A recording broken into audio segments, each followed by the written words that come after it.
नमस्ते. आज गेले 2 महिन्यापासून ना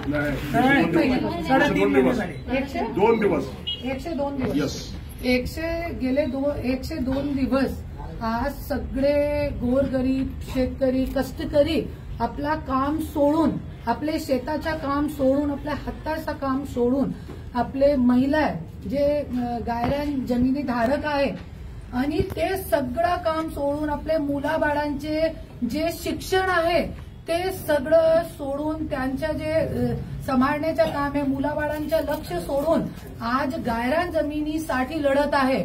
आणि हे जे झोपलेले राजकारणी आहे निवडणूक गेली की ते झोपले रावण सारखे आणि ज्यांचे मतदानातून निवडून आले आहे त्यांना असं कष्ट देत आहे.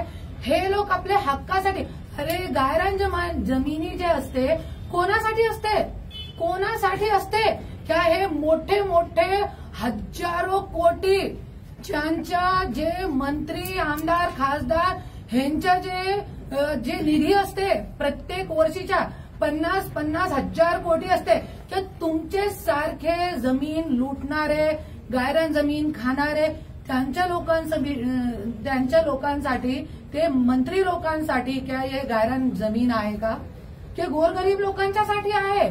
मला एक प्रश्न पडते गायरान जमिनी जे असते ते कष्टकरी लोकांच्यासाठी असते. अरे 1 एकर 2 एकर जमिनी तुम्ही हिचकून घेताय कंपनीला देताय.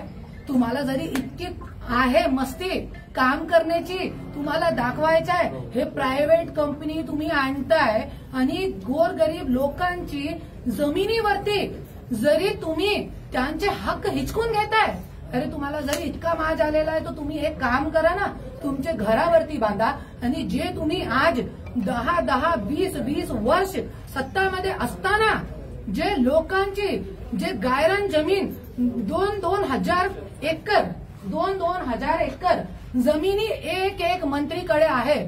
तुमच्या बापाची आहे का तो जमीन मला एक सांगायचं आहे. ह्यांच्या बापाची आहे का हे मंत्री आमदार लोकांची कुठे आणली हे लोकांनी इतकी जमीन. तसंच त्या जमिनीवरती तुम्ही ते प्रोजेक्ट करा. अवादा कंपनी असेल कोणती कंपनी ते गंगा माऊली कंपनी असेल ते सोलार ऊर्जाचा जे प्लांट लावणार आहे ते मंत्री लोक स्वतःची जमिनीवर तुम्ही करा. हे लोकांची जमिनी जरी तुम्ही हिचकून घेण्याचा प्रयत्न करताय तो मी पण शांत बसणार नाही. मी इतके दिवस मुंबईमध्ये होती त्याच्यासाठी पण नवनाथ भाऊने खूप माझे पण कोर्ट केस चालू आहे सगळ्यांना माहिती आहे त्याच्यासाठी मी क्षमस्वी आहे. आणि एक और गोष्ट हे जे पोलीस प्रशासन आहे त्यांना मी हात जोडून मी विनंती करते आता की जे महिलांवरती आणि जे आपल्या हक्कासाठी लढताय तुम्हाला जे पगारी मिळते आमचे संरक्षणासाठी मिळते आणि तुम्ही असं स्वतःचे पॉवरचा गैरवापर जरी तुम्हाला करायचा आहे तो असे जमीन हिचकून घेणारे मंत्री संत्री जे 2.5 हजार एकर जमीन हिचकून घेतली आहे एक मंत्री आमदारांनी त्यांच्यावरती तुम्ही पॉवर दाखवा. आमचे गोर गरीब माता माऊलीवरती तुम्ही पॉवर दाखवताय आणि त्यांच्यावरती केस करताय आणि त्यांना जेलमध्ये टाकताय. नवनाथ हरे भाऊची बायकोला मला सकाळी फोन आला इतकी रडत होती की ताई आमच्या काय लेना घेणं नाहीये तो लढताय गेले 3 महिन्यापासून लढताय आमच्या काय लेना घेणं नाहीये. ताई त्यांची विजय होणार आहे तुम्ही थांबा आता. पण ताई आमच्या घरामध्ये दरवेळे पोलीसवाले तर आज सकाळी 5 वाजता त्यांच्या घरा पोलीस गेली. अरे तुमचं काय चाललंय महाराष्ट्रामध्ये. ह्यांचे मतदानातून तुम्ही निवडून आलेला आहे आणि आज सपोर्ट देण्यासाठी कोणी आमदार नाही कोणी खासदार नाही कोणी नाही त्यांना सपोर्ट देण्यासाठी कोणी कलेक्टर नाही तहसीलदार नाही.